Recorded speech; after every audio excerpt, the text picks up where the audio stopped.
By 7:30 most mornings, Dan Anderson already had grease under his nails and coffee gone cold on the workbench. His shop sat at the edge of Millhaven, where town pavement gave up and county gravel started.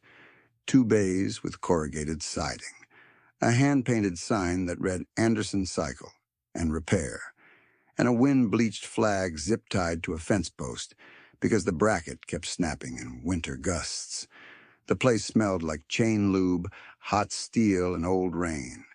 Dan liked it that way. Clean shops were for showrooms. At 48, he looked like someone carved out of a road shoulder and left to cure in the sun.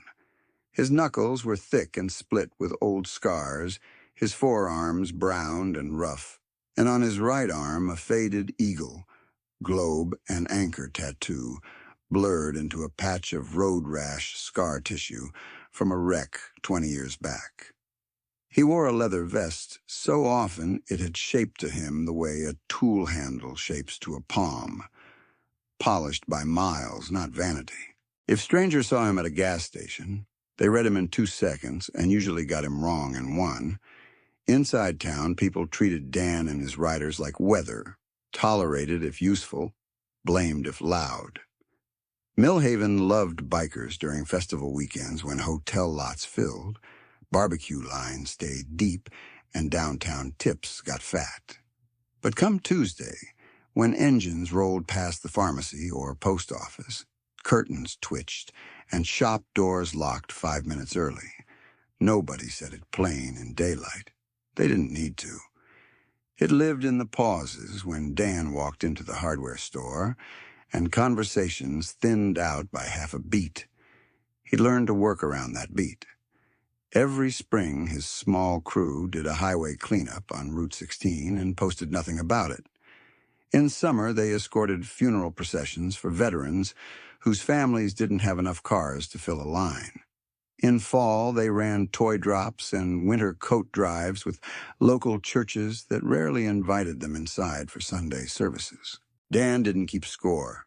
He kept dates, routes, and receipts in a weatherproof binder under the office desk, because when people doubted what they'd done, paperwork argued cleaner than pride.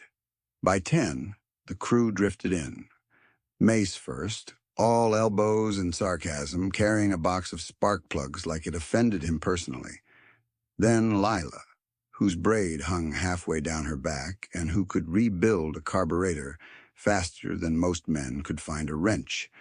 Hector came last with cinnamon rolls from the gas station and a stained shop rag in his rear pocket, claiming both were emergency supplies.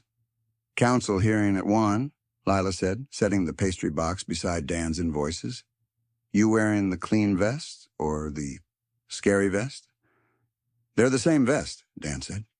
"Exactly." Mace snorted. "You think Griggs even listens today?"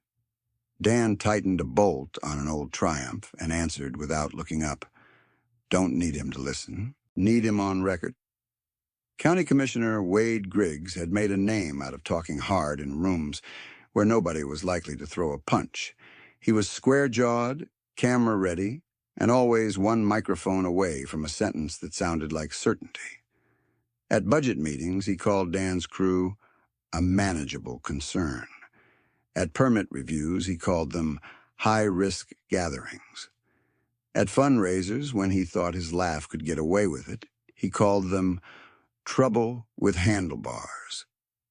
The phrase stuck because people like easy labels. It let them quit thinking. Today's hearing was supposed to approve route permits for the Veterans Memorial Ride, 60 miles through town, county roads, and back along the river. Dan had submitted maps 6 weeks ago with volunteer marshals listed, medical checkpoints marked, and sheriff coordination requests filed in neat columns. The same route had run twice before, with no arrests, no fights, no ambulance calls. Last year, they'd raised enough for 3 adaptive wheelchairs and a widow's mortgage payment. The paperwork should have made it simple. At 12:30, Dan shut the shop for an hour and rode into town with Lila, Mace, and Hector behind him in staggered formation, engines low. no showboating. They parked in legal spaces outside the county annex. A woman with a stroller crossed the sidewalk, saw them, and shifted her kid behind her hip, like she was moving him away from a barking dog. The hearing room had stale air and a projector that hummed louder than half the speakers.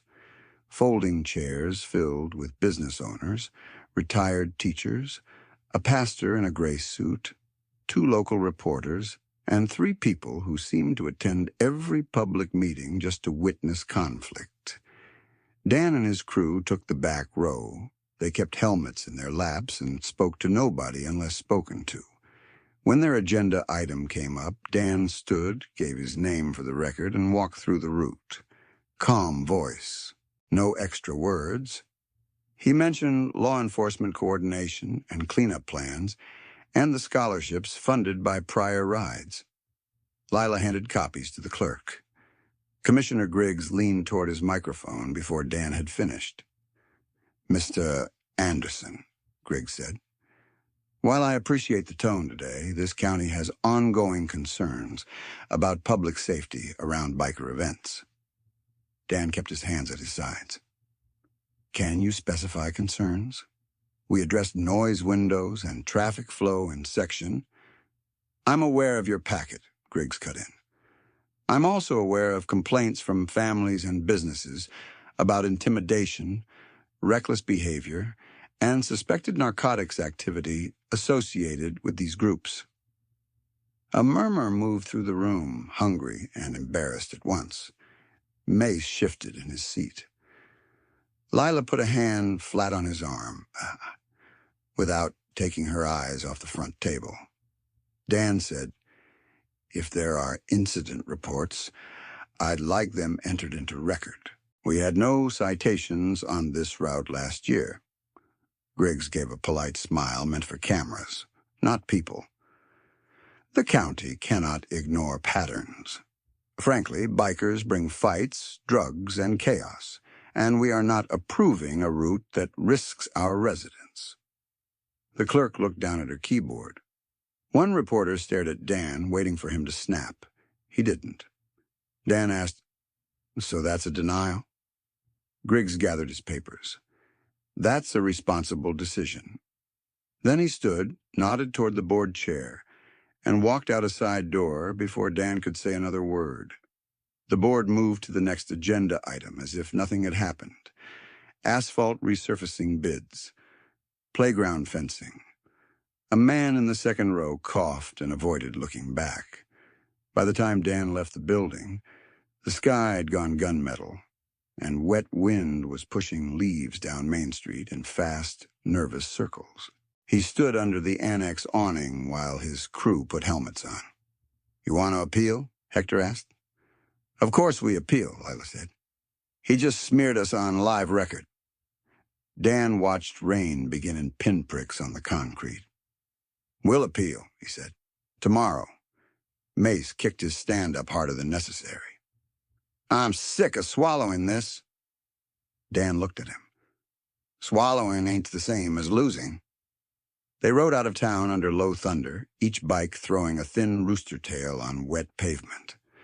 Route 16 curved north through cut fields and timber, 2 lanes, narrow shoulder, patches of old tar repairs that turned slick as glass in summer rain. Traffic was light. Dan kept speed conservative, gave trucks extra room, and spoke once through his helmet comms. "Eyes up! Storm's moving fast!" For 40 minutes, the world reduced to road rhythm. Wiper slap on passing pickups, hiss of tires, the occasional crack of distant thunder that seemed to live in the river valley and bounce between ridge lines. They were 10 miles from Millhaven when brake lights bloomed over the next rise. First one car, then a staggered chain of red reflecting off rain. Dan rolled off throttle and signaled down. Over the hill, chaos opened all at once. A county-marked pickup sat jackknifed across part of the right lane. Front end crushed into the rear quarter of a delivery truck turned sideways near the ditch. The delivery truck's side panel was split and leaking, dark fuel threading downhill in the rain. The pickup's hood was crumpled high like folded paper. Orange flame licked out from the engine compartment, then flared as wind fed it. Steam and black smoke mixed into a low, dirty cloud. Cars had stopped in both directions. People stood behind guardrails in rain jackets and office clothes, phones raised chest high, filming. Nobody was within 20 feet of the wreck. Dan parked hard on the shoulder and was off the bike before it settled. "Lila, call 911 again and give exact mile marker," he shouted. "Mace, Hector, on me." A man near the guardrail yelled, "It's gonna blow, man." Dan ignored him and ran toward the pickup. Heat hit him 6 paces out, sharp and dry despite the rain. The windshield had spiderweb cracks. Driver's side door was caved inward, where the impact had twisted frame and pillar. He heard it then, a weak, frantic pounding from inside the cab. Not steady. 3 hits, pause, 2 hits, like someone running out of air and trying to remember rhythm. "Someone's in there!" Hector shouted, already pulling at the handle. Dan reached for the door. Metal burned through wet gloves. It didn't budge. Lila's voice snapped through comms, breathless. "Dispatch says volunteer station from Brookline is en route. 20-plus minutes. Repeat, 20-plus. Nearest unit short-staffed." 20 minutes? May said. "He won't have 20. A bystander stepped closer, phone still up. "Isn't that the commissioner's truck?" Dan glanced at the county seal on the door, half scorched but visible. Through smoke and rain and shattered glass, he saw a pale face inside, blood down one cheek, hands striking at the side window. Wade Griggs. For one heartbeat, Dan felt the words from the hearing room surge up like bile. Fights, drugs, chaos, trouble with handlebars. Every clipped insult polished for public record. Then another sound cut through it. Griggs coughing, wet and raw, the way lungs sound when smoke is already winning. "Help me on this door," Dan barked. They braced feet in the gravel and heaved. The frame groaned but stayed jammed. Flames crawled under the hood seam toward the base of the windshield. Something in the engine bay popped like a rifle crack. The crowd flinched backward as one body, still filming. A state trooper skidded in moments later, cruiser lights strobing red and blue through rain. He ran up, assessed once, and threw an arm wide. "Everyone back! Now! Fuel leak and active fire! Back behind the line!" People obeyed instantly, grateful for an order that required no courage. Even Mace stepped away half a pace before Dan caught his sleeve and pulled him back. "There's a driver alive," Dan said to the trooper. "I see him," the trooper said, jaw tight. "Fire's 20 minutes out. You stay clear. If this flashes, we lose more people." Dan stared at him, rain streaking soot down his face. "So we stand here and watch?" The trooper looked at the flames, pressing higher. "I'm not ordering civilians into a burnover." Inside the cab, Griggs pounded weaker now. His head dropped, lifted, dropped again. Smoke thickened behind the fractured glass. Rain hissed on metal hot enough to spit it back as steam. Dan stepped back one stride, scanning without meaning to. The angle of the ditch, slope of fuel runoff, truck positions, traffic stack forming blind over the hill. Old habits clicked into place from years of roadside breakdowns, convoy mishaps, and one too many scenes where everybody waited for somebody else to own the risk. He also saw, uninvited, a different fire from 30 years earlier. His brother Tommy in a detached garage, sparks from a space heater catching fumes, teenage Dan frozen a half second too long at the doorway because heat looked like a wall you could reason with. By the time he moved, the ceiling had already rolled over. Tommy didn't come out. That half second had followed Dan through boot camp, through marriage and divorce, through every long mile at night when engines were loud enough to drown memory, but never erase it. Now flames pushed from under the pickup's fenders in bright tongues. A front tire bulged and burst, with a cannon pop that made bystanders scream and duck. The trooper cursed into his radio. Across the road, two teenagers kept recording, faces lit ghost pale by phone screens. The stakes lined up brutally simple in Dan's mind. A man was trapped and minutes from dying in front of 50 witnesses. If Dan stood down, Griggs burned. If Dan moved, he might burn with him. If no one acted, the story everyone already believed about bikers, loud, reckless, all heat and no help, would harden into one more excuse for distance. But even that wasn't the core of it. The core was smaller and heavier. Whether Dan could carry another memory of standing still while someone beat on glass from inside fire. He looked once at the trooper, once at his crew. Lila's face was set, rain running off her chin, waiting. Mace breathed fast through clenched teeth. Hector had both hands on an extinguisher, yanked from somewhere behind the guardrail, as if he'd decided before anyone gave permission. From inside the cab came a thin, scraping knock. Dan rolled his shoulders, felt old scars pull, and stepped toward the heat. The trooper grabbed Dan's shoulder plate as he passed. I said back. Dan turned just enough to face him. Then arrest me after. He shook free and moved in. Heat hammered him harder now, a living pressure that pushed against his chest and dried rain from his beard before the drops could run. Hector came up on his left with the extinguisher nozzle, Mace on his right with both gloved hands ready at the caved-in door seam. Lila was already talking fast into her phone again, giving dispatch lane direction, vehicle positions, and the new detail nobody wanted to say out loud. Victim still trapped. On my count, Dan said. Hector, short bursts at the hinge line. Not the hood. Buy us seconds. White chemical foam blasted across the lower pillar and hinge pocket. Steam and acrid powder blew back into their faces. Dan and Mace jammed fingers into a warped gap where metal had peeled from paint and pulled until their shoulders shook. Nothing.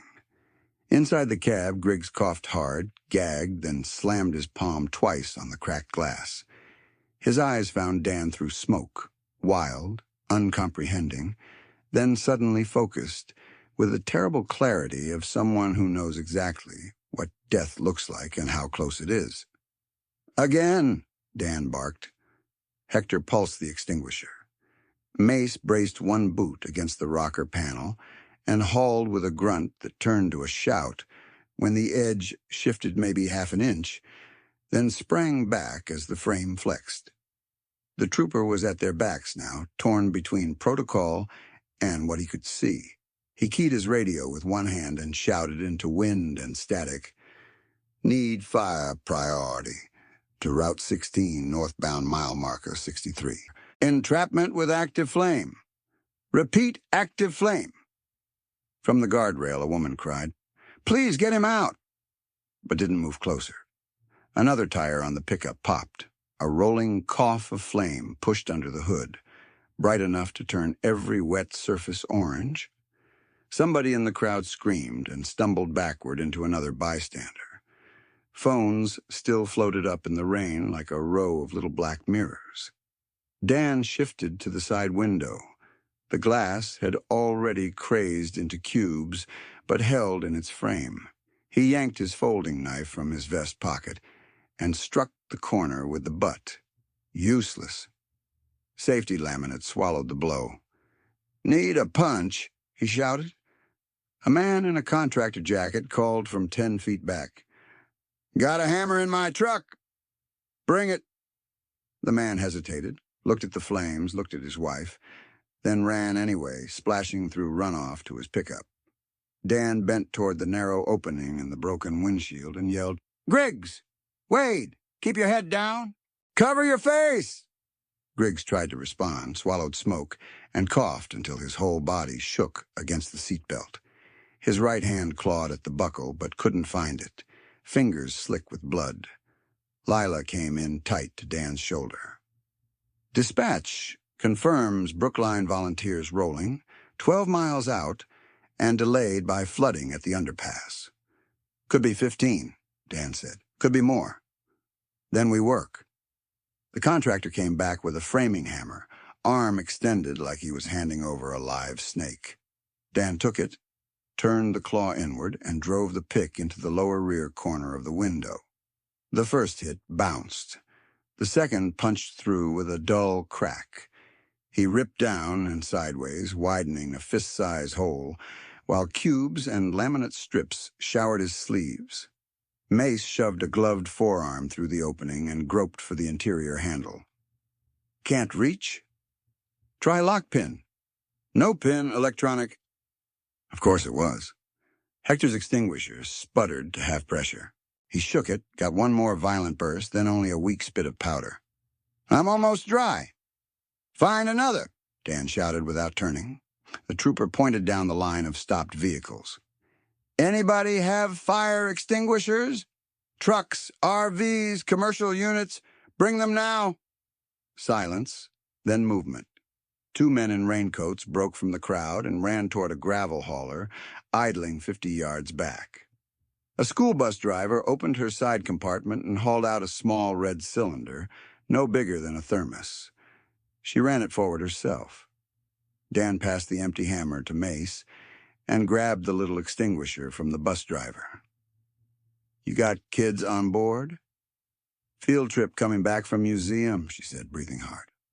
They're staying put. Good. Keep them there. He sprayed what little charge it held at the door seam, while Mace hammered at the upper frame, trying to deform it outward enough to clear the latch. Each hit rang through wet air. Each inch gained felt borrowed and unstable. The trooper crouched at the passenger side, peering through smoke. Legs look pinned under dash. Even if you pop it, he may not clear. Dan didn't answer. He kept hitting, prying, pulling. For a moment, all he heard was metal and breath and the hiss of burning fluid in rain. Then a deep whoomph rolled from the delivery truck's split panel as pooled diesel caught along the roadside grass. Flame raced downhill in thin fingers, orange veins threading black water. Fuel's running, Lila yelled. It's moving under us. Back, the trooper shouted to everyone. Nobody moved. Dan's boot soles were slick with foam and fuel and rain. He shifted weight, nearly lost footing, caught himself on the shattered window edge, and felt glass bite through his glove into palm. Warm blood mixed with cold water inside the leather. Mace looked at him, eyes hard. Say when, Dan. Say we can't. Dan stared through the opening at Griggs's face, now gray beneath soot. Commissioner, podium voice. Clean tie at hearings. Man who'd called them trouble with handlebars less than an hour ago. None of that survived in this cab. There was only a frightened human being strapped into a metal box while fire climbed toward his lungs. Not yet, Dan said. They changed angles again, pulling from the rear edge while the trooper wedged his collapsible baton into the latch gap as a makeshift pry bar. It bent almost immediately. He cursed, reset, and pushed harder. Hector returned dragging 2 full-size extinguishers, one from the gravel hauler and one from an RV whose owner hovered nearby, wringing his hands. Got these! That's all I found. Dan took one and shoved the other at the trooper. For half a beat, the officer just looked at it. At policy, liability, career, all the invisible paperwork that usually decided what men did on roads like this. Then he yanked the pin with his teeth and joined the line. They blasted in alternating bursts, hinge, latch, footwell, then back to hinge. Foam billowed and melted away as quickly as it formed. The fire never disappeared, it only changed shape, ducking under sheet metal and returning where they weren't looking. A sedan came over the blind rise too fast, tires slicing through standing water. Lila sprinted into the lane, waving both arms and screaming for the driver to stop. The car fishtailed, corrected, and skidded to a halt 10 yards from the wreck. The woman behind the wheel sat frozen with both hands locked at 10 and 2. "Kill your engine!" Layla shouted. "Now! Stay in the car!" Lightning cracked somewhere upriver, close enough to punch white through the rain. Thunder landed almost on top of it. The crowd flinched as one organism again. Dan hammered once more at the window frame. Metal peeled back, jagged and useless. Through the hole, he reached for Griggs's seatbelt buckle and brushed it with his fingertips, then lost it as Griggs slumped sideways, pinned by the steering column. Not just strapped in, trapped under a collapsed dashboard, pressing both thighs. "His legs are wedged," Dan said. "Column's down on him." "Can we cut the wheel?" Hector asked. "With what? A prayer?"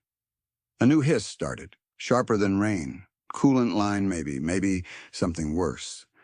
Smoke shifted from black to greasy gray and rolled through the cab, reducing Griggs to a ghostly shape, and then less than that. The trooper backed off one step, face tight with decision. "If we don't get him in the next minute, we have to pull out." Dan rounded on him. "You pull out. I'm not done. Listen to me." "No, you listen. He's still alive." The trooper looked at the cab, then at Dan's burned sleeves, bleeding hand, and steady eyes. Whatever argument, he had died there. From the crowd, a voice shouted, "You people are crazy!" Mace shouted back without turning, "Then stay back and be scared quietly." Another small explosion punched from the engine bay, this one enough to rattle Dan's teeth. A tongue of flame licked through the broken windshield and curled toward Griggs' shoulder before Hector smothered it with a fast, controlled blast. "Pressure dropping," Hector warned. "This one's halfway." Dan stepped away for one breath and scanned again, forcing his mind wider than panic. He needed leverage, cooling, space, traffic control, hands. He had scattered pieces in a clock running in fire. Then lightning split the sky directly overhead. For an instant, the whole scene turned daylight bright and painfully sharp. Rain needles frozen in air, smoke layered in gray sheets, the county seal blistering on the door, Griggs inside the cab with both palms up near his face, like a child warding off a nightmare. Not a commissioner, not a headline. Just a terrified man, blood and soot and fear, stripped clean of politics. Something in Dan settled. The anger he'd been carrying since the hearing didn't vanish. It simply stopped being useful. This wasn't a chance to prove anything about bikers. It wasn't punishment or absolution or a public relations miracle. It was a rescue problem. And rescue problems got solved by command, not emotion. His voice changed when he spoke. Lower, clipped. The voice his crew knew from highway breakdowns in sleet and night rides when visibility went to nothing. "Listen up." Mace looked over first. "Get uphill," Dan said, pointing past the rise. "Half a mile if you can. Stop every vehicle before they crest. Hazard triangles if you find them. Use flares only away from runoff. Nobody rolls into this scene hot." Mace didn't argue. He sprinted for his bike, kicked it alive, and shot uphill with hazards flashing. "Hector," Dan snapped. "Back to that gravel hauler. Strip every extinguisher, tool, and strap they've got. If they got a fire blanket, bring it. If they don't, take canvas tarps." Hector was already moving before the sentence finished. "Lila," Dan said. "Culvert on the east shoulder, 50 feet down. Soak whatever you can, blankets, jackets, anything heavy. We need wet barriers on hands and arms. Grab 2 people who look steady and bring 'em." She pointed to the contractor and the bus driver without hesitation. "You and you with me. Leave your phones." Both nodded and ran. Dan turned to the trooper. "I need your cruiser angled across both lanes at the rise. Lights full. Radio for DOT board if available. And I need your Halligan or a pry tool, anything with bite." The trooper blinked, then snapped into motion, as if relieved someone had finally drawn a map through the chaos. Crowbar and trunk? I'll get it. Dan faced the bystanders still clustered at the rail, many clutching phones like talismans. You want to help? Here's how. You, red jacket, start moving people back from that fuel line. 10 yards minimum. You, ball cap, grab every first aid kit from stopped cars and bring them here. You two, clear this shoulder so EMS has a lane when they arrive. If you can't do a task, get out of the way now. For a beat, nobody moved. Then the man in the red jacket swallowed and started waving people back. The ball cap guy jogged toward the traffic line. A pair of college kids in hoodies put their phones in their pockets and began dragging road debris off the shoulder. Someone produced orange cones from a landscaping trailer. Another person tore reflective vests from a trunk and passed them out. The stillness broke. Lila came back carrying 2 soaked wool blankets dripping muddy water, the contractor and bus driver behind her with more. Hector returned at the same moment with a chain binder, 2 larger extinguishers, and a tow strap over his shoulder. Hauler had straps and 1 dry chem left, Hector said. Driver's with us, too. A broad-shouldered man in gravel company coveralls stepped forward, rain streaming off his hard hat. Name's Curtis. Tell me where. Dan took the strap, tested the hook, then nodded toward the pickup door and the bikes idling on the shoulder. Right here, he said. We're going to pull steel. No one in that circle asked whether he was qualified, authorized, or liable. They looked at the fire, looked at the trapped man, and took their places. For the first time that night, the people on Route 16 were no longer an audience. They were hands. Dan moved first. He fed the tow strap through the jagged window opening, testing angles, then jerked his chin at Curtis, a bystander from the gravel hauler crew. Keep tension by hand till I set the bike. Don't pull yet. Curtis and Hector took the slack, boots digging into wet gravel. Lila spread 1 soaked blanket over the lower edge of the door, where flame kept licking through, and handed Dan another for his forearms. The trooper returned with a long pry bar and set it against the hinge seam. Fire command updated, he said, breath ragged. Underpass flooding forced them off the Brookline route. Now bridge backup. They're rerouting from the south approach. How long? Dan asked. The trooper hesitated. That was answer enough. Say it. Best case 10 minutes. Could be 12. A curse moved through the cluster like static. 10 minutes on paper wasn't long. 10 minutes in front of open flame was an era. Dan looked uphill. Mace's bike strobed hazards near the rise, a tiny blinking warning against dark rain. He could just make out Mace stepping into lanes, waving cars back, forcing order into a line of impatient strangers. Downhill, the runoff ditch had become a glossy black ribbon where fuel floated in rainbow skins. Every time wind gusted, flame chased that ribbon in quick orange darts before sputtering out in deeper water. The antagonist wasn't one thing. It was all of it together: weather, delay, fear, and people who kept trying to make this someone else's problem. A horn blared from the queue. Another answered. Then a lifted pickup tried to swing around the stopped line onto the shoulder, tires chewing mud as the driver attempted to bypass the whole scene. Mace sprinted toward him, both arms out. Back it up! Back it up now! The lifted truck kept coming 2 yards before the driver finally braked.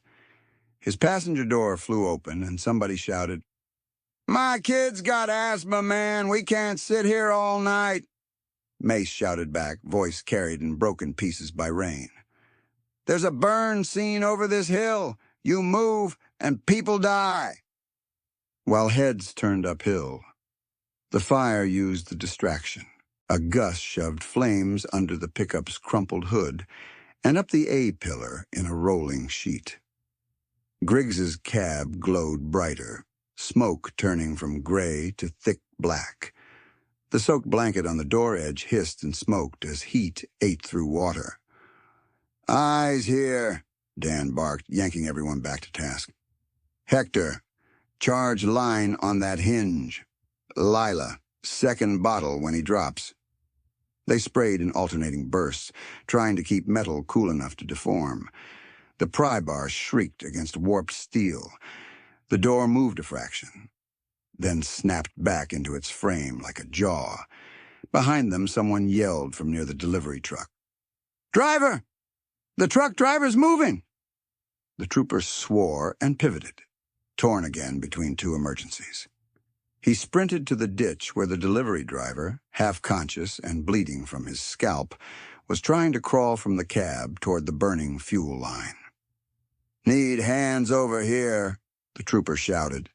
Two bystanders ran to him. Good, but that left fewer at the pickup. Dan saw the stakes stack higher in real time. If they failed now, Griggs died. If fuel reached the delivery truck tank, fireball. If panic spread through stopped traffic, secondary wreck at the rise. If kids on that bus started screaming and bolting, chaos multiplied. He hooked the strap to his bike's rear guard and mounted up, boots wide for traction. Rain needled his face. He looked once at Lila. She gave one tight nod and pulled her wet bandana over her mouth. "On throttle, not launch," Dan called. "Curtis, Hector, guide the pull line low. If it snaps, drop flat." He eased clutch, felt the strap go taut, and rolled on power. For a heartbeat, it worked. The strap sang tight, the pickup rocked, and the door seam opened enough to spit flame and smoke like breath through clenched teeth. Then the strap slipped up the torn window frame and sheared free with a gunshot crack. The metal hook whipped back, missed Dan's helmet by inches, and blasted into his shoulder, knocking him sideways off the bike into fuel-slick gravel. Everything stopped for half a second. Sound, breath, thought, then rushed back twice as loud. "Dan!" Lila screamed. He tried to push up, and pain knifed down his right arm. Not broken, he judged, but half numb from the impact. The bike lay on its side, rear wheel still spinning, tail light flashing red in rain like a pulse. Inside the cab, Griggs made a sound Dan had never heard from a grown man. A thin animal moan that dissolved into coughing. The fire climbed. They righted the bike in 10 seconds that felt like 10 minutes. Dan's shoulder burned and his palm bled through his glove, but he could still close his fingers. He forced his breathing down and checked the strap. The hook was bent open, useless. "Got another?" he asked. Hector shook his head, chest heaving. "That was the only heavy one." Curtis held up the chain binder. "Could lash with this, but not enough length." Lila ripped the torn strap from the frame and stared at the shredded edge like she could will it whole. "We need anchor and distance. We just lost both."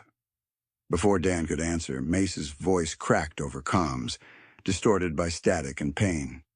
"Dan, uphill, had a runner vehicle. Tried to push through shoulder. I stopped it, but..." A hard inhale, a curse. "You hit?" Dan asked. "Clipped. Mirror got me, wrists toast. I can still stand." "Stay put." "Not happening." Minutes later, Mace staggered into view, soaked and gray-faced, left wrist swelling under his glove at a crooked angle. He'd tied a reflective vest around it as a sling. Blood ran from a cut over his eyebrow into one eye. Lila grabbed his jacket. "You need to sit down." "Later," Mace said through clenched teeth. "Traffic's blocked at the rise. Trooper's car backing me.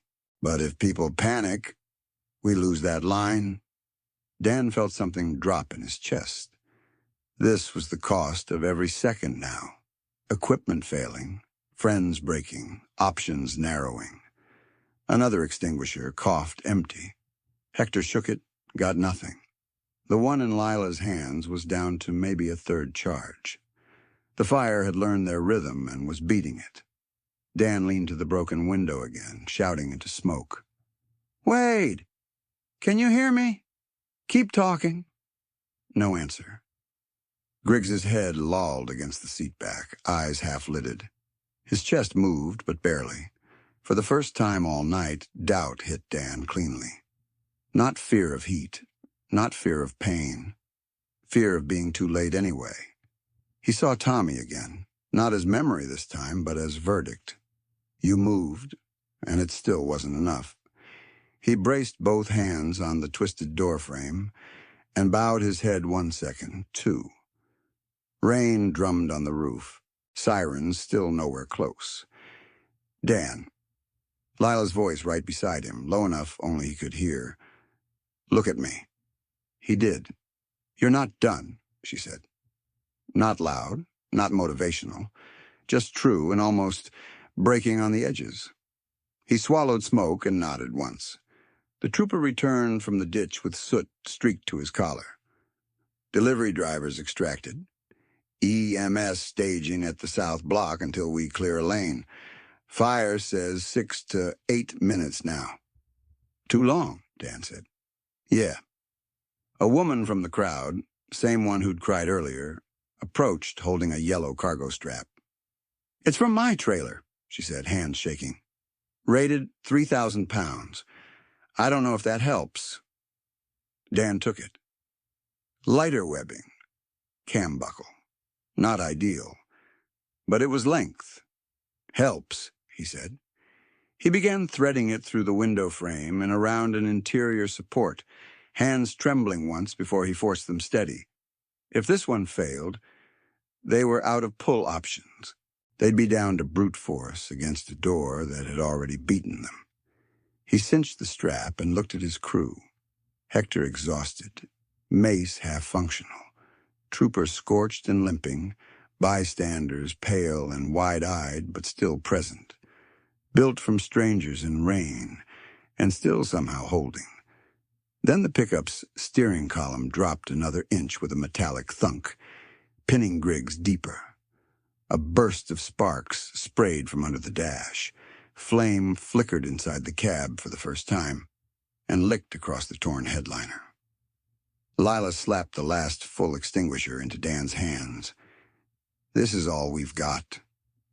The words landed like a door closing. Lila stepped back from the heat just long enough to breathe. Behind the guardrail, the school bus idled, yellow sides reflecting firelight in wavering bands. Through fogged windows, she could see kids' faces pressed to glass, eyes huge, learning something ugly about grown-ups and roads and how thin safety could be. She turned away before they could see her own face. Her hands were shaking so hard she had to clamp them around the wet blanket to hide it. She'd always been the steady one at the shop. The one who remembered torque specs from memory, who laughed when bolts snapped, who could calm an angry customer with one look and a clean invoice. People thought steadiness meant fear never visited. It did. It just usually knocked politely. Tonight, it had kicked the door in.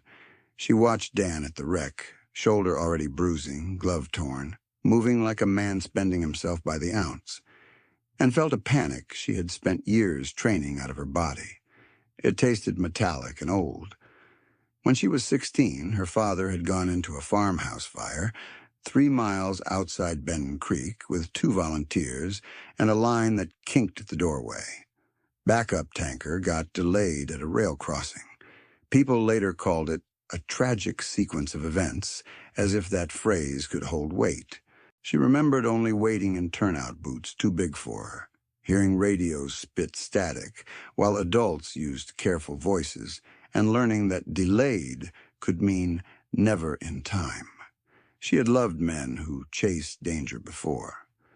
One died in a mine collapse because corporate cut inspections. Another left because he said every siren made her eyes go somewhere he couldn't follow. With Dan, it had been different and worse. No declarations, no labels, just years of coffee gone cold, midnight parts runs, laughter over stripped threads, and a trust that built itself in practical gestures. He handed her the keys when she said a test ride felt off. She left spare gloves in his desk each winter because he always forgot to buy new ones. Neither of them had named it. Naming made things breakable. Now she stood 20 feet from fire and knew exactly what she might lose before either of them had ever said the plain words. She hated him a little in that second for stepping forward, for being exactly who he was, for refusing to survive by standing back. Then she hated herself for the thought. Then she used both hates as fuel. The bus driver approached, face smeared with wet mascara and soot. "You okay?" Lila laughed once, a sharp sound with no humor. "No?" "Me neither." Lila wiped her eyes with the heel of her hand, angry to find them wet. "Listen," she said, voice dropping into command because command was safer than feeling. "If this goes bad, you move those kids downhill, not uphill. Uphill has blind traffic. Downhill ditch is muddy but clear. You keep them low and together." The woman nodded. Lila caught her sleeve. "And if he gets that door open, we need space fast. No crowd surge. You help me hold a lane." "Okay." Lila turned back toward the wreck, chest tight enough it hurt. Dan glanced up, and for one instant through smoke and rain, their eyes locked. He looked wrecked and stubborn and alive. She wanted to run to him and drag him out by his vest. She wanted to trust him the way she always had. Both truths existed at once, slicing her open. "Don't you leave me on this road," she whispered, too low for anyone to hear. Then she pulled her bandana back up, grabbed the final extinguisher, and walked straight into the heat. The storm made its final move like it had been waiting for the right moment. Wind shifted hard from the river, driving smoke low across the lanes and flattening visibility. Rain intensified to a sheet, turning asphalt to mirror and drowning shouted orders in white noise. At the same time, one of the stopped semis downhill blew an air horn, long, panicked, unbroken, as a sedan behind it slid sideways in standing water and tapped its rear bumper. Not a major crash, but enough to send a ripple of fear through the traffic pack. Uphill, Mace yelled into his radio, "They're trying to turn around en masse. I can't hold all of them." The trooper grabbed his mic, shouting for additional units to lock down both approaches. Static answered first, then dispatch. "Closest backup still 7 minutes out." 7 minutes was another lifetime. At the pickup, Griggs stopped moving. Dan saw it before anyone else, the absence of the weak hand strikes, the stillness of his chest behind smoke. He shoved the thought away and reached through the window hole, fingers searching for pulse at the neck. He felt something faint, fluttering, then nothing, then faint again. "Still there," he said, more to himself than anyone. A deep rumble came from the delivery truck. Curtis looked over and swore. "Rear compartments lighting." Flame had reached the truck's open side and was crawling into stacked cardboard and plastic wrap. Heat output doubled, a second furnace 10 yards away feeding the first. If that compartment held paint, solvents, aerosols, anything pressurized, they were standing in a lottery they did not want to win. Lila and Hector took positions at the hinges with the last 2 charged extinguishers. One half full, one nearly empty. The trooper wedged his pry bar into the latch seam again until his arms shook. Dan mounted his bike for the second pull. The replacement strap looked thin as a seatbelt compared to the tow rig they'd lost. "Easy throttle," Lila said, reading his mind. "No snap load." "If it tears, we go manual." "If it tears," Hector said, "we may not get another try." Nobody argued. Dan rolled the bike back for angle.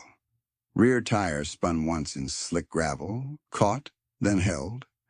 He wrapped the strap twice around the rear guard for friction and locked the cam buckle with bleeding fingers. From downhill came a cry, "Fire truck! I hear sirens." They all listened. Nothing but rain, horn, crackle of burning metal. False hope was crueler than silence. The trooper set his stance. "On your pull." Dan breathed in smoke, rain, adrenaline, memory. "Spray!" Hector and Lila blasted foam at hinge and latch. White cloud engulfed the door seam. Dan fed clutch, gentle, then harder. Strap tightened, humming. The pickup rocked. Metal shrieked. "More!" Dan shouted. He gave it another inch of throttle. The door moved, an inch, maybe two, then jammed against crushed fender. "Again!" Lila coughed. He pulled once more. The bike fishtailed, corrected, engine growling low. The strap fibers began to fray audibly, tiny pops like dry twigs. Curtis yelled, "It's shredding!" Inside the cab, flame rolled across the dash and caught on something oily. Fire bloomed near Griggs's knees. Dan killed throttle instantly and jumped off, grabbing the soaked blanket with his good hand. He looked at the half-open gap, at Griggs slumped behind it, at the strap one pull away from failure. No more room for caution. No more equipment to lose. He turned to Lila, soot-black eyes steady in the storm. "When I say, you and Hector, keep that hinge drowned. Don't stop for anything." Lila understood before he said the rest. Her face went white under soot. Dan... He was already wrapping the wet blanket around his arm and reaching for his knife. The cab flashed brighter, and the whole truck gave a low, ominous groan. The cab flashed brighter, and the whole truck gave a low, ominous groan. "Dan!" Layla's voice cracked like the lightning over them. "Don't go in there!" He didn't answer. He shoved the knife handle between his teeth, planted one boot against the rocker panel, and drove his shoulder into the half-open door while the wet blanket steamed against his forearm. "Spray!" He barked around the knife. Hector and Lila hit the hinge line together. Powder and foam roared across the seam. The flames recoiled for half a breath. Dan jammed his fingers into the gap and pulled. The door screamed, moved a fraction, stuck again. Behind him, Curtis yelled, "Strap's going!" A dry, ripping snap answered him. The yellow strap failed, whipping loose and slapping the bike's rear fender. The bike lurched sideways and fell hard, engine stalling in a choking cough. No more pulls, no more leverage. Dan spat the knife into his hand, ducked low, and shoved his upper body through the gap anyway. Heat swallowed him to the shoulders. It felt like opening an oven and climbing inside. "Dan, out!" the trooper shouted. "Keep it drowned!" Dan roared. He reached blindly through smoke, found Griggs's chest, then the seatbelt line stretched taut over his ribs. The buckle sat jammed under the bent steering column.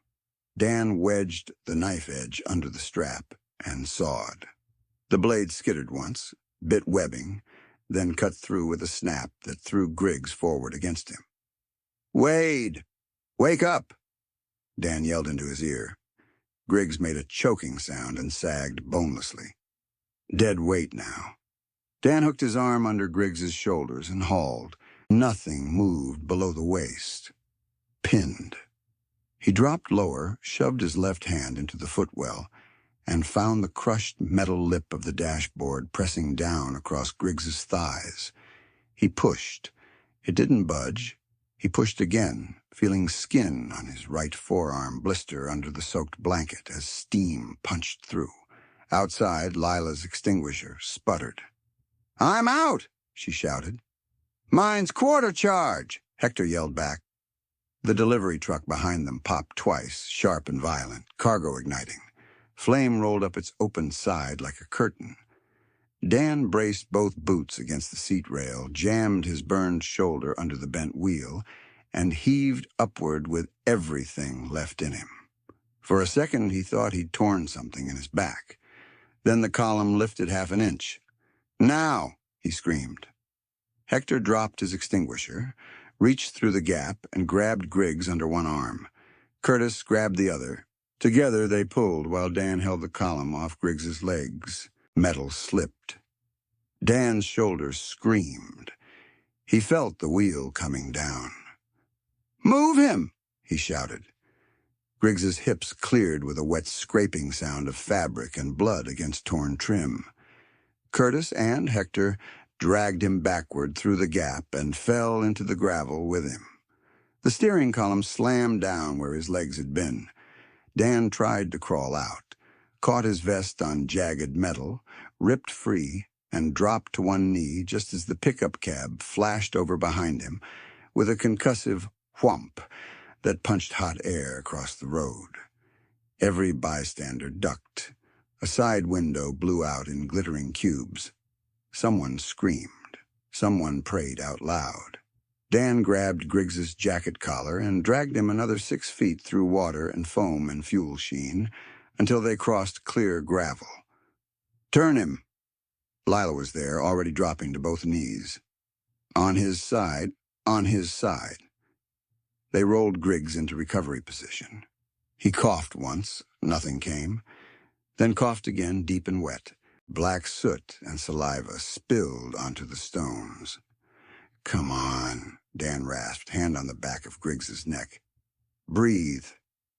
Trooper skidded in, panning, radio clipped loose and swinging. "EMS now! Bring them in! We have extraction! We have pulse!" From downhill at last came the layered wail of approaching sirens. Not distant this time. Real. Closing fast. 2 minutes later, the first engine company arrived in a wall of red light and diesel rumble, cutting through rain and horn noise like authority made physical. Firefighters jumped down before the truck fully stopped, lines charging, masks on, movements clipped and practiced. "Whose incident command?" a captain shouted. The trooper raised a hand. "I am until you take it. 2 vehicles involved. Active fire, both units. 1 delivery driver extracted. 1 county official extracted from pickup." The captain's eyes flicked to Dan's burned sleeve, to Lila's blackened hands, to Hector's empty extinguisher canisters scattered like spent shells. "You pulled him out?" "No time for story," Dan said, coughing. "Fuel runoff downhill ditch, wind shift from river." Captain nodded once hard. "Copy. Engine 1, protect exposure on bus and traffic line. Engine 2, foam on runoff. Medic 1, these 3 now." "I'm fine," Dan started. A paramedic grabbed his wrist and looked at his arm. Skin from elbow to mid-forearm was red, angry, already lifting in spots beneath streaked soot. "You're not fine." Griggs was loaded first, oxygen mask strapped tight, burns to hands and face, legs bruised and swelling where the dash had pinned him. As they lifted the stretcher, his eyelids fluttered. He saw Dan standing 3 feet away, swaying in the rain, and tried to speak around the mask. It came out as a rough whisper. "You—" Dan leaned closer. "Save it. Breathe." Griggs's fingers twitched toward him, then dropped as medics rolled him to the ambulance. The delivery driver went next. Conscious but confused, one arm splinted. The school bus was escorted out under firefighter guide, kids silent behind fogged windows, staring at the scorched shape that had almost become a grave. The lifted truck driver, who'd tried to force through the line, got handcuffed against his own hood after shouting at Mace and then shoving a deputy when backup arrived. The deputy read him charges over the rain while camera phones finally lowered. Fire crews drowned the wrecks in foam until flames collapsed into smoke and hissing metal. The highway smelled of wet ash, diesel, and burned plastic. Only when the immediate danger was contained did Dan's knees soften for real. Lila caught him before he hit the ground. "Easy," she said, one arm round his waist. Her own sleeves were singed through at the cuffs. "Sit down, right now." He let her guide him to the guardrail. His body shook in small, uncontrollable tremors as adrenaline drained out and pain moved in to fill the space. Mace appeared with his injured wrist tucked against his chest, eyebrow taped badly by someone with no practice. "You always pick the dramatic exits," he said, voice thin but trying for normal. Dan managed half a laugh that turned into a cough. The trooper crouched in front of them, helmet off, rain flattening his hair. His face looked 10 years older than when he'd arrived. "I'm Trooper Ellis," he said, as if introductions still mattered after this. "I gave you an order back there." "You did," Dan said. Ellis held his gaze for a long second, then nodded toward the ambulance lights. "And he's alive because you ignored it."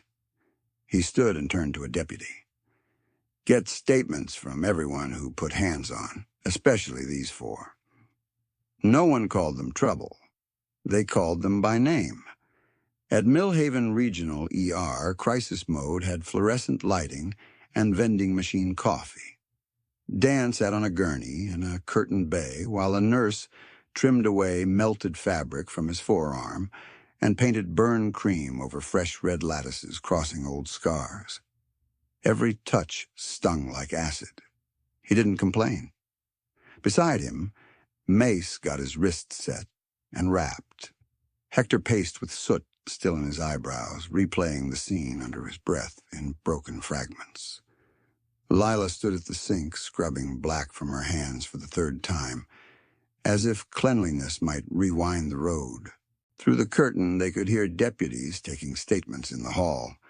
Dispatch audio replayed from a phone, names and times and mile markers becoming official memory. Trooper Ellis stepped in with a clipboard. "I need final details while it's fresh." He looked at Dan. "You sure you're good to talk?" Dan nodded. Ellis clicked his pen. "When you first observed the crash..." They walked it minute by minute. "Door jammed, extinguishers. Strap failure, extraction, flashover." Ellis wrote without interruption, only once pausing to look up. "Most scenes like this," he said quietly, "people stand back and film." Dan's jaw worked. "Yeah." Ellis signed the bottom of the page and tore off a carbon copy. "I filed supplemental recommending commendations for civilian life-saving actions." He handed the copy to Dan. "You'll probably hate the attention." "Probably. Get over it." When Ellis left, the curtain opened again, and County Administrator Ruth Kessler stepped in, raincoat still on, face pale. She was usually unflappable at hearings. Tonight her hands trembled around a legal pad. "Commissioner Griggs is in surgery," she said to no one and everyone. "Inhalation injury, burns, trauma to both legs. Surgeons think he'll make it." Hector exhaled so hard he almost sat down on the floor. Ruth looked at Dan's bandaged arm. "I don't have words that are big enough." Dan shrugged with his uninjured shoulder. "Use small ones." "Thank you," she said. Her voice broke on the last syllable. "Thank you for not leaving him there." She turned to go, then stopped at the curtain. "For what it's worth, I was in that hearing today. I heard what he said." Dan said nothing. Ruth nodded once like she understood that silence was answer enough, and left. The room quieted. Rain ticked against high windows. Somewhere down the hall, a monitor alarm chirped and reset. Dan looked at his forearm, bright red under gauze, and felt the old ghost of Tommy at his shoulder. Not gone, maybe never gone, but lighter somehow. Not absolved, balanced. He had moved this time. 3 nights later, Lila found Dan behind the shop after closing, sitting on an overturned milk crate by the parts dumpster, one arm bandaged, cigarette unlit between his fingers because the doctor had threatened to staple his lungs shut if he smoked with inhalation irritation. The storm had passed. Spring peepers sang from the drainage ditch. The air smelled like wet wood and solvent. She didn't announce herself. She sat on the crate beside him and handed him a mug of coffee gone lukewarm. "Tradition," she said. He looked at the mug, then at her. "You came all this way to bring me bad coffee. You're welcome." They sat in shared quiet until the shop's metal roof pinged as it cooled. Through the open bay door, the Triumph from earlier in the week still sat half-assembled, waiting for hands steadier than either of theirs had been lately. Dan turned the unlit cigarette over in his fingers, then snapped it in half and tossed it. Lila watched him do it, then took a breath that sounded rehearsed and terrified. "I almost lost you," she said. He stared at the gravel. "Yeah." "No, listen." Her voice sharpened. "Don't do that thing where you make it smaller so I don't worry. I watched you climb into a burning cab, with your arm on fire and no backup, and—" She stopped, swallowed hard. "I hated you for 30 seconds. Dan finally looked at her. "I hated you," she said again, tears standing in her eyes now, angry ones, "because I knew exactly what kind of man you were in that moment. And that kind of man doesn't always come back." He set the mug down carefully. "Lila, you don't get to Lila me like I'm a customer complaint." She laughed once, wet and bitter. "I've spent years pretending this is just work and rides and busted knuckles because if I said what I wanted, I'd have to admit how much you could hurt me." He went still. She scrubbed at her face with her sleeve. "My dad died in a fire waiting on help that didn't come. You know that?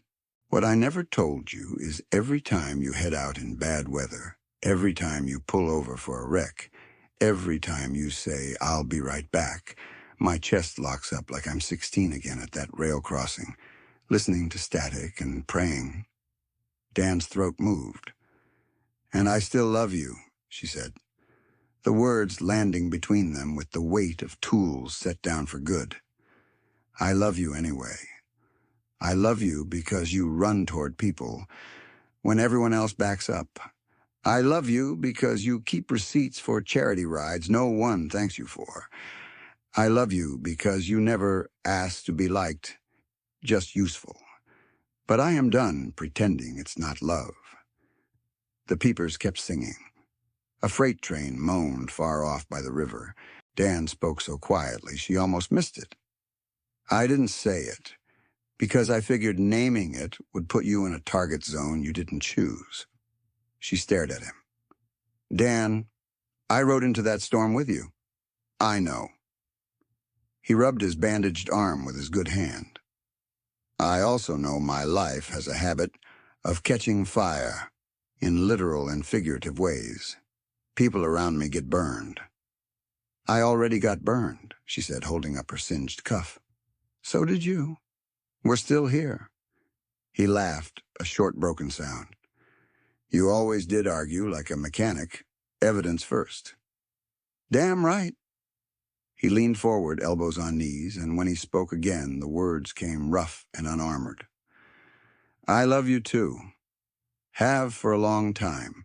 Probably since that night you stayed till 2 a.m., helping me rewire Hector's bike, and then yelled at me for sorting bolts by vibes. Definitely by the time you started stocking my desk with gloves every winter, like I wasn't capable of buying my own. You weren't. Fair." He took a breath that shook. "I was afraid, if I said it out loud, I'd either lose you or ask you to accept a life of waiting by phones." Lila reached over and took his good hand. "Then don't ask me to wait. Ask me to ride." He looked at their joined hands like he didn't trust his own eyes. "I can do scared," she said. "I can do hard. I can't do halfway anymore." Dan squeezed her fingers. "No halfway?" She nodded, tears finally spilling. "No halfway." He lifted her hand and pressed his forehead to her knuckles, a gesture so tender it made her breath catch. Then she tilted his chin up and kissed him, slow and certain, tasting coffee and smoke residue and rain memory. Not dramatic, not desperate, A promise made practical. When they pulled apart, he rested his forehead against hers. "You stay tonight?" "Yeah," she whispered. "But I'm stealing your good pillow." "You mean your good pillow?" "Correct." Inside the bay, Mace's voice carried from the office where he'd clearly been eavesdropping with zero shame. "If you two are done with the hallmark moment, somebody sign for this parts shipment." Leela laughed into Dan's shoulder. Dan shouted back, "Use your non-broken hand." Mace yelled, "Rude!" They stayed on the crate another minute, hands linked, while the night settled around them into something that felt like home instead of aftermath. At the next county council meeting, the annex hearing room was fuller than anyone could remember. No stale indifference this time. Standing room only. Reporters from 2 counties. Volunteer firefighters in department shirts. The bus driver from Route 16 sat in the second row with her husband. Curtis from the gravel hauler stood in back in clean jeans and a borrowed tie that looked like it was strangling him. Trooper Ellis leaned against the side wall, arms crossed, face unreadable. Dan arrived with his arms still wrapped and Lila at his side. Mace wore a rigid wrist brace decorated with obscene doodles from Hector. When they entered, heads turned, not away, not with that half-beat pause of suspicion, but openly. Commissioner Wade Griggs walked in from the side door on a cane. The room fell silent. His hands were healing pink beneath light compression gloves. A faint burn scar traced his jawline into his collar. He moved slower than before, each step measured as if relearning distance. He reached the microphone, set down prepared notes, and then looked up without reading.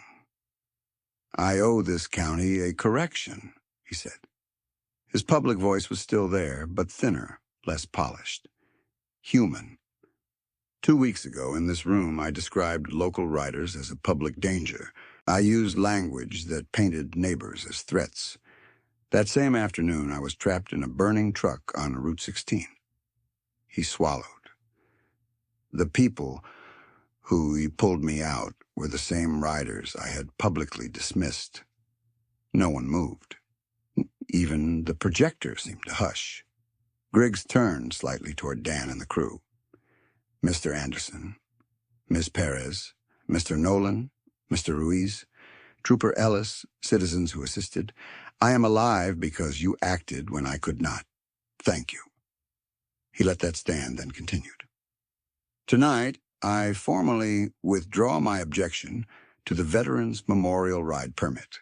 I also submit an emergency amendment to allocate funds for volunteer fire training, equipment replacement, and flood route contingency planning."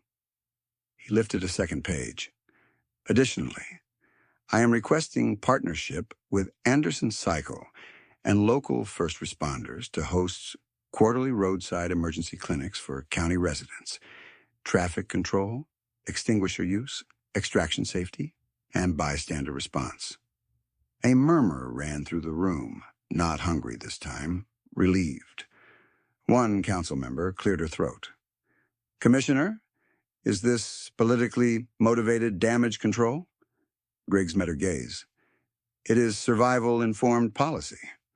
A few people laughed softly. A few clapped. Then the whole room did. Not performative, not explosive, steady. The board chair called for votes. Permit approved unanimously. Funding amendment approved with 1 abstention. Clinic partnership approved without debate. After adjournment, people came forward in clumps. The stroller mother from months back shook Lila's hand and said, "I'm sorry." The hardware store owner asked Dan if he'd hang clinic flyers at his counter. The pastor in the gray suit invited the whole crew to Wednesday supper and looked prepared to be refused. Hector accepted before Dan could answer. Outside under streetlights, Griggs approached on his cane. He stopped a few feet from Dan. "I don't expect friendship," Griggs said. "I'm not asking for absolution." Dan adjusted his sling. "Good." Griggs nodded. "But I meant what I said in there." Then keep meaning it when budgets get tight, Dan said. I will. They held each other's gaze a second, old resentment and new debt balancing uneasily, honestly. Then Griggs offered his gloved hand. Dan took it. Saturday morning, 7:30, grease under nails, coffee going cold on the workbench. Only now the front lot of Anderson Cycle was full of sedans, farm trucks, minivans, and 3 sheriff cruisers. A county banner flapped between fence posts. Roadside Response Clinic, hosted by Millhaven Fire/Sheriff/Anderson Cycle. Dan stood by a table of donated extinguishers while Lila demonstrated pass technique to a semicircle of teenagers, retirees, and one nervous accountant. Pin, aim, squeeze, sweep, she said, sweeping foam across a practice pan. And if the fire's bigger than your confidence, you back up and call it in. Heroics are for movies.